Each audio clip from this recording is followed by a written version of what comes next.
A santa paz de Deus, caros irmãos e irmãs, louvado seja Deus, estamos por aqui de volta depois de um tempo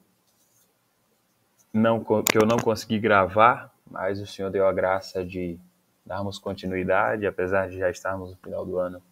Estou gravando esse vídeo de 1º de dezembro de 2025, agora 23 horas e 53 minutos, mas estamos aqui, louvado seja Deus.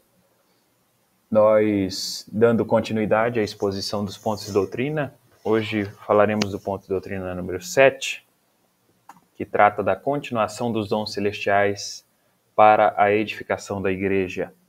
É importante nós lembrarmos que o Senhor já nos deu a graça de aprender sobre os 6 primeiros pontos de doutrina, onde diz que a Bíblia, nós cremos na inteira Bíblia como infalível palavra de Deus. Nós cremos que há um só Deus, Criador de todas as coisas, que é Pai, Filho e Espírito Santo, ou seja, 3 pessoas distintas. Nós também aprendemos que Jesus Cristo, que é Deus Filho, tomou sua humanidade para morrer por nós e ressuscitou para a nossa justificação. Aprendemos também que cremos que o diabo e seus maus espíritos existem, são reais, mas que serão punidos no fogo eterno. Nós também estudamos sobre o novo nascimento e a regeneração, a salvação pela fé, unicamente pela graça de Cristo Jesus, nosso Senhor.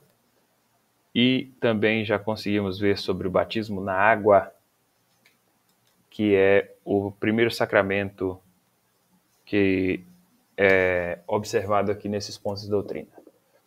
Vamos seguindo, então, ponto de doutrina número 7, que fala dos dons espirituais e como eles são úteis para a edificação da igreja.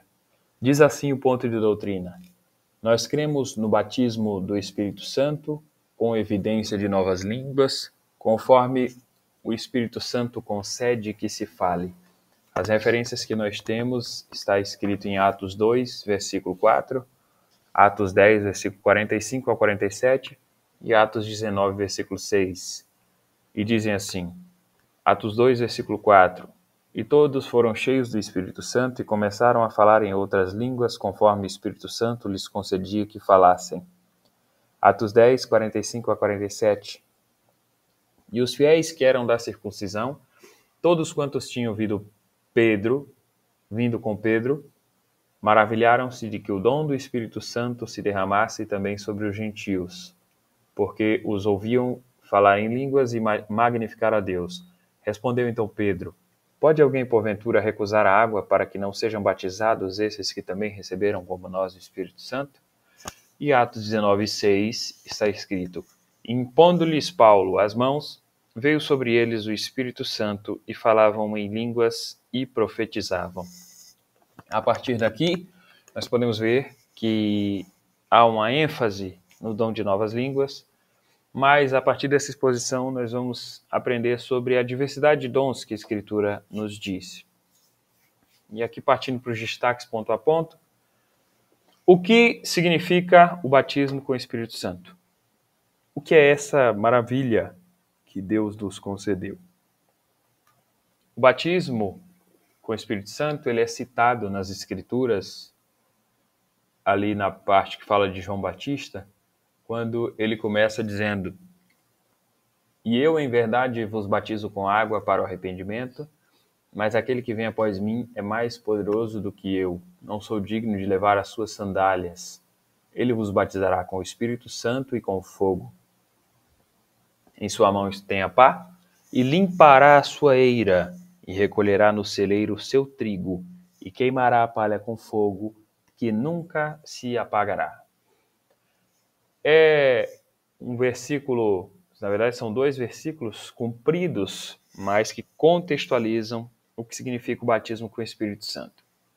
Se nós formos olhar no Antigo Testamento, o Espírito Santo ele não havia descido de forma coletiva e permanente, como desceria em Atos 2. É importante a gente lembrar também que Atos 2 é um cumprimento da profecia de Joel, que está escrito lá em 2 de Joel, que nos últimos dias o Senhor derramaria do seu Espírito sobre toda a carne. Porém, no Antigo Testamento, o Espírito Santo ele descia sobre as pessoas, ou até mesmo sobre grupos de pessoas, porém, não era de forma permanente, não era de forma definitiva. Se a gente for pegar no Antigo Testamento alguns exemplos de pessoas que o Espírito Santo desceu sobre elas, algumas aqui, para a gente não cansar nessas citações, mas Azarias foi um dos que o Espírito Santo pousou sobre ele para que ele pudesse profetizar, está escrito em 2 Crônicas, capítulo 15, versículo 1. E todos os profetas, mas vamos falar aqui de Ezequiel, Isaías, esses profetas que o Espírito Santo também desceu sobre eles. Em alguns casos também o Espírito Santo desceu sobre pessoas que já estavam desligadas da comunhão com Deus, como é o caso de Balaão, por exemplo, que está escrito lá em Números 24:2, que apesar de ter profetizado pelo Espírito Santo de Deus, ele tinha ido ali para profetizar contra o povo de Israel e estava esperando uma recompensa em dinheiro, e por isso, principalmente, ele foi. Para que a gente possa lembrar dessa ocasião, Balaque mandou chamar Balaão para que pudesse profetizar contra o povo de Israel, e Deus tinha falado para ele não ir, mas por tanta insistência de Balaão, Deus permite que ele vá, mas ordena, diga só o que eu te mandar. E aí, a história vocês já conhecem, e a gente pode abordar isso em algum outro momento. Um outro caso é de Saul. Saul já com ódio de Davi, sabendo que Davi já estava famoso no reinado, embora ainda não fosse rei, mas Saul, saindo para matar Davi, já tinha mandado alguns grupos de mensageiros para perseguirem Davi, e Davi, ele foge, né? E esses mensageiros passam por um lugar, um arraial de profetas, e conforme eles chegam naquele lugar, eles começam a profetizar. E Saul manda um grupo de mensageiros e eles começam a profetizar, depois manda outro grupo de mensageiros e eles começam a profetizar também. E o próprio Saul, depois ele vai vendo que aquilo estava acontecendo, e mesmo já sem o Espírito Santo de Deus, por ele estar num ambiente onde o Espírito Santo estava descido ali, vamos dizer, estava ali enchendo aqueles homens, mesmo que momentaneamente, ele chega também no arraial e começa a profetizar. E numa situação inusitada e muito louca, Saul fica nu ali naquela situação, envergonhando a ele e a todos que estavam por ali, mas era um sinal também de que ele estava nu do Espírito Santo. Ele já não tinha mais o Espírito Santo. Então nós vemos uma situação em que, apesar de algumas pessoas aqui não terem o Espírito Santo, esse próprio Espírito Santo descia sobre eles em determinadas ocasiões, mesmo que aquelas pessoas fossem desobedientes. Agora, falando dos santos do Antigo Testamento, aquelas pessoas que eram tementes a Deus, que eram servas de Deus, o Espírito Santo certamente habitava neles, isso é óbvio, né? Mas a gente percebe que o descer do Espírito Santo, né, era ocasional em alguns, inclusive sobre essas pessoas que estavam reprovadas por Deus. Os santos de Deus, eles tinham o Espírito Santo, mas o Espírito Santo também descia sobre um ou outro ali, mesmo que não tivesse o Espírito Santo. É bom a gente deixar isso claro, para que não haja dúvidas, né?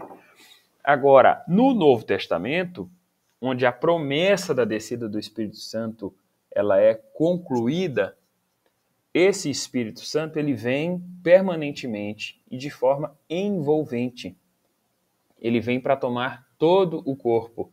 E daí se chama batismo no Espírito Santo, porque ele nos envolve por completo. Ele envolve o povo de Deus por completo, tá? O Senhor Jesus, ele faz uma promessa de enviar o Consolador. E ele diz assim em João 14, versos 16 a 17. E eu rogarei ao Pai, e ele vos dará outro Consolador, para que fique convosco para sempre.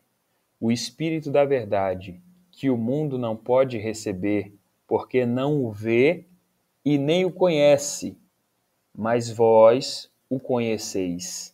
Olha só, vós o conheceis, porque habita convosco e estará em vós. Olha que maravilha. Importante a gente lembrar que o Espírito Santo ele habita em nós, ele está em nós. E nós, como templo e morada do Espírito Santo, precisamos considerá-lo em todo momento da nossa vida. O Senhor Jesus falando isso, ele dava a entender para nós que a missão do Espírito Santo era permanente aqui conosco até que se cumprisse toda a Escritura, até que o Senhor Jesus retornasse segunda vez, como nós esperamos com bastante fé, e aí consumasse todas as coisas. Para que a gente possa ter ideia também, quando alguns dos povos de Israel profetizavam no arraial, né, no episódio que Josué chega para Moisés e fala assim: repreende eles, Moisés, você que é o profeta, como dizendo assim, né? Você que é o profeta. Mas Moisés ele responde Josué e diz assim: tens tu ciúmes por mim? Tomara que todo o povo do Senhor fosse profeta e que o Senhor lhes desse o seu espírito. Está escrito lá em Números 11, verso 29. Quer dizer, nem todos que eram do povo de Israel tinham o Espírito Santo. Nem todos. Mas, por uma ocasião, o Espírito Santo descia sobre algum lugar e quem passasse por aquele lugar também era envolvido por ele. Isso dá a entender que o povo, embora fosse escolhido de Deus, eles não tinham o Espírito Santo. A promessa do Espírito Santo no futuro era para fazer com que toda a terra fosse uma única nação em Cristo. Aquele povo que era uma nação geográfica, nem todos tinham o Espírito Santo. E por isso também nem todos foram salvos na antiga aliança. Mas, agora, lembrando as palavras do apóstolo Pedro, que diz para nós assim, os cristãos: mas vós sois a geração eleita, o sacerdócio real, a nação santa, o povo adquirido, para que anuncieis as virtudes daquele que vos chamou das trevas para a sua maravilhosa luz. Olha que beleza, irmãos, que honra que nós temos de sermos chamados de nação santa, ainda que muitos de nós não tenhamos o sangue de Abraão correndo nas nossas veias. Nós temos o sangue de Cristo que nos purificou de todo o pecado e nos adotou para Deus. E assim também agora nós somos chamados de filhos de Deus e temos em nós o seu santo e glorioso Espírito. Louvado seja Deus. O batismo no Espírito Santo também se refere a uma limpeza completa. Apesar de João batizar com água e ser uma simbologia do arrependimento, o batismo no Espírito Santo, realizado em Jesus Cristo, ele nos limpa por completo, de dentro para fora, ele nos purifica pelo poder da sua santa e gloriosa palavra.